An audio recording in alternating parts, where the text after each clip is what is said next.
Salut à tous et bienvenue sur le travail de l'ombre. Après ce OM Montpellier, j'aurais pu, comme la semaine dernière, souligner mon inquiétude concernant les limites de notre effectif en termes de quantité. Et si l'inquiétude était déjà là, avec la blessure d'Alvaro González et la suspension de Dimitri Payet, elle est d'autant plus grande. Ou j'aurais pu vous parler du plaisir que l'on retrouve enfin à regarder notre OM. Ou j'aurais pu vous parler également de notre plus gros point faible, les latéraux. Bon, est-ce vraiment une surprise? Mais j'ai choisi, oui j'ai choisi, puisque vous deviez choisir via ce sondage sur Twitter, mais malgré les presque 1300 votants, c'est du 50-50. Merci pour votre aide. Donc j'ai choisi de m'attarder sur Maxime Lopez.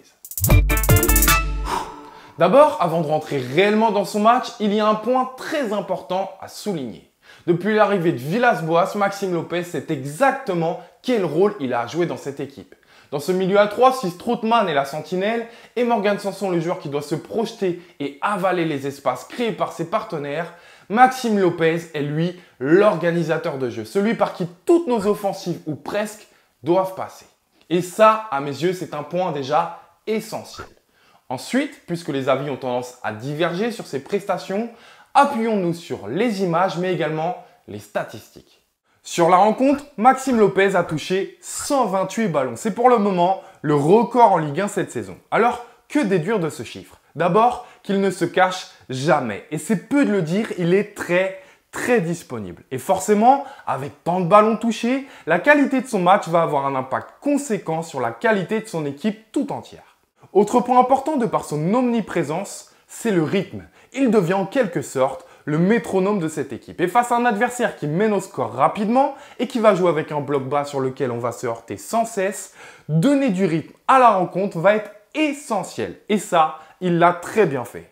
En témoignent ses prises de balles rapides et ses projections balles au pied, ou encore ses nombreux coups francs joués rapidement, et notamment celui-ci, juste après le but de Delors refusé par la VAR, où même le réalisateur est surpris. Et là encore, j'insiste, mais c'est de cette manière qu'on va réussir à mettre en difficulté l'adversaire et conserver cette envie de ne jamais abdiquer. Finalement, le jeu de Maxime Lopez joue un rôle également dans notre état d'esprit. Sur ses 128 ballons touchés, il va réaliser 105 passes, avec un pourcentage de réussite d'un peu plus de 90. Alors stop, je vous vois venir, les plus malins vont me dire « Oui, mais c'est facile s'il fait que des passes en retrait ».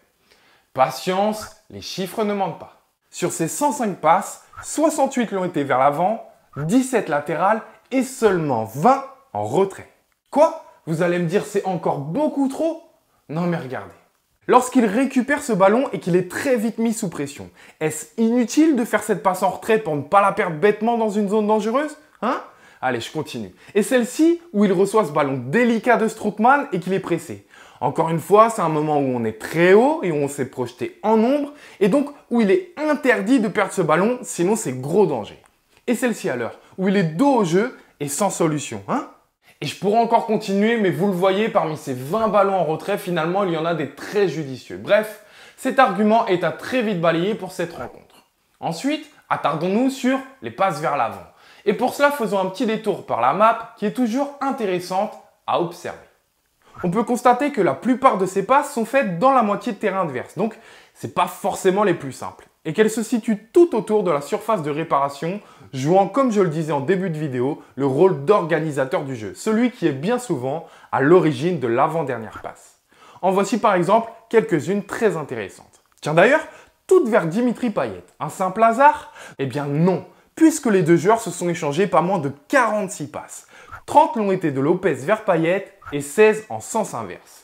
Toujours intéressant de savoir que nos deux joueurs les plus à l'aise techniquement se trouvent régulièrement et veulent combiner. Un circuit préférentiel, une envie et une stratégie bien travaillée du coach, on peut au moins se poser la question, si ce n'est d'y répondre positivement.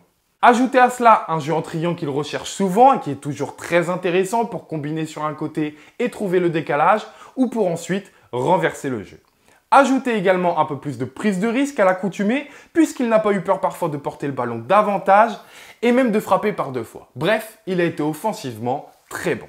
Quant au côté défensif, il finit tout de même avec 10 ballons récupérés et seulement 2 fautes commises. Là aussi, il y a du progrès, lui qui était parfois auteur de fautes très bêtes. Bon, ok, c'est mieux, mais pas parfait parce que celle-ci, alors que son adversaire est enfermé et que ça revient l'aider, n'est vraiment pas maligne et offre un coup franc dangereux pour l'adversaire en toute fin de match. Mais bon, on le sait, défendre n'est pas sa qualité première et on est à la 90e, il y a forcément de la perte de lucidité.